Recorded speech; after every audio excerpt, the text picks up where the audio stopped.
Welcome back to another segment of Michigan Conservative Roundtable. I have Mac to my left. I have a new guest host that's going to join us on our right, or on my right. Goes by Mr. Thirsty. And please like, share, and subscribe. And we'd like to thank all our subscribers for your support. Thanks, everyone. In this segment, I'm going to talk about a pharmacy, a store that goes by the name of Walgreens. They obviously are across the country because in the city of San Francisco, they have decided to shut down 5 more of their pharmacies. And I say 5 more because just this year, they have already closed 10. And that's within the city of San Francisco, that place where all the homeless people like to go and hang out. And, they've closed it down. They're closing these stores down because the shoplifting is that out of control.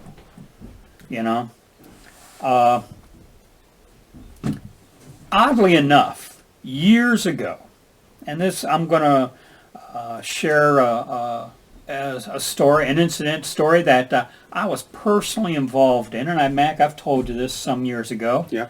Where I was in, and it was a Walgreens. Okay, it was a Walgreens, and I go in there and I buy something, I pay for it like a good little patron, and as I walk out, another person, and dare I say of different ethnicity, okay, he decides to walk out with me. And as the two of us are approaching the door, and they have those anti-shoplifting detector things, okay, and it starts going off. Well, I come to a screeching halt. I'm guessing one of you didn't pay? Well, you can guess that one beelined it across 8 Mile into Detroit, also known as a combat zone, and I stopped, and he bolted, and they didn't even bother searching my bag because it was pretty obvious who was innocent and who was guilty. Right. But here's where I thought it took a very funny twist. On the outside of the building, and I'm going to have to reenact this, but on the outside of the building, there's a guy leaning up against the wall. Yeah, they told us not to pursue. Because the guy's running south across 8 Mile into Detroit. He goes, yep, just let him go. Just let him go. I identified himself to me as the store manager. And initially I was kind of ticked that the perpetrator would, involve me in his act of deception. Thinking that he'd go out as I go out, so it'd be which one did it. Well, as far as in the comment section, but places like CVS and Walgreens actually have a policy of not to interact with shoplifters. Yeah. Especially in California, they can't even prosecute you unless I think it's, I don't know, Mac, maybe it's like $500. I have it. Don't worry about that. I think it's $1,000. Is it $1,000? Yeah. Yeah, I've seen videos of people literally just loading up grocery bags. Well, what you may have seen this. There was a video of a guy on a bicycle with a garbage bag. Yep. And he was loading it up. And there was a patron there, and a guard was there, and the guard was taking video, and someone said to the guard, "Aren't you going to do anything?" And like what you said, he said, "Well, I'm instructed not to intervene or try to detain or apprehend or anything. I'm supposed to call the police."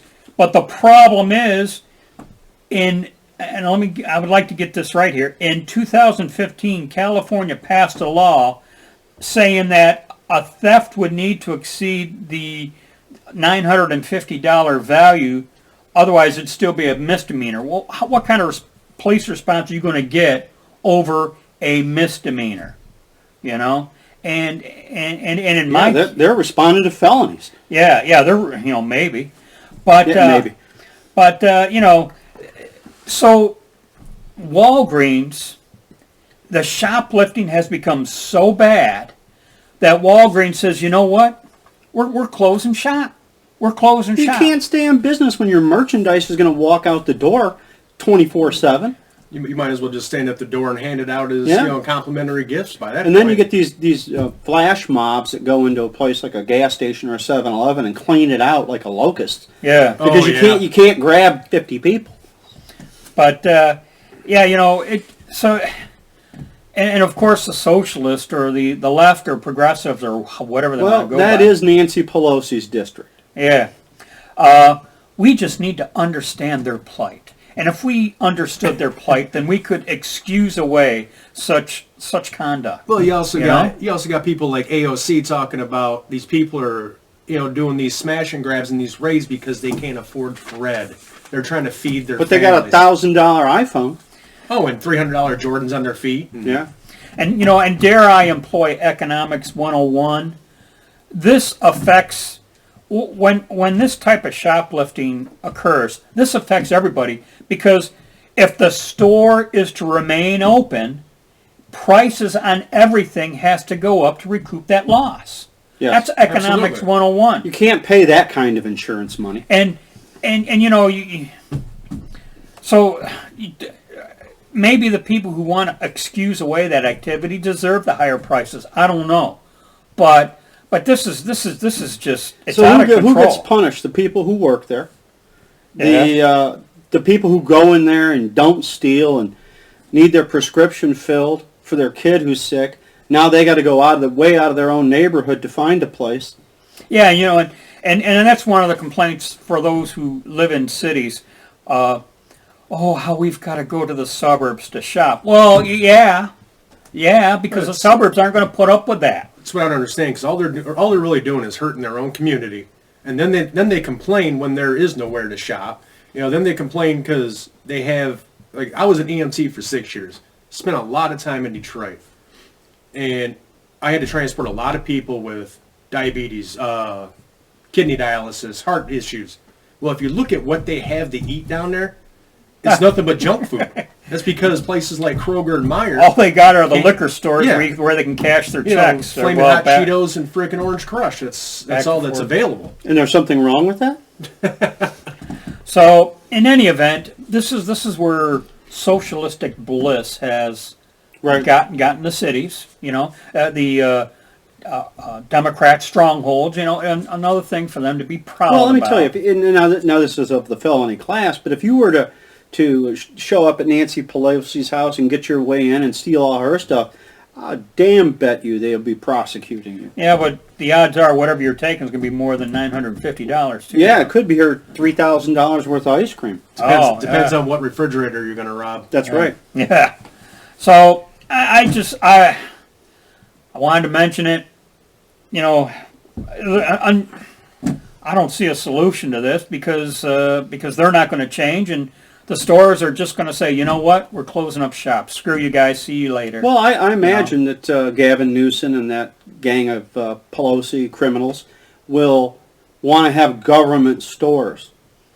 Well, yeah. And so you go there and then you steal the stuff from the government store because, hey, it's being paid with the fallacy of government money. There is no government money. There is only taxpayer money, and they're spending a hell of a lot more of it than we actually collect, which is why they would argue we need more taxes. To be honest with you, Mac, a government store wouldn't be that bad, especially for people that are on government assistance for their bridge cards. Well, I've Because- always thought that should be that. 'Cause- And you know what?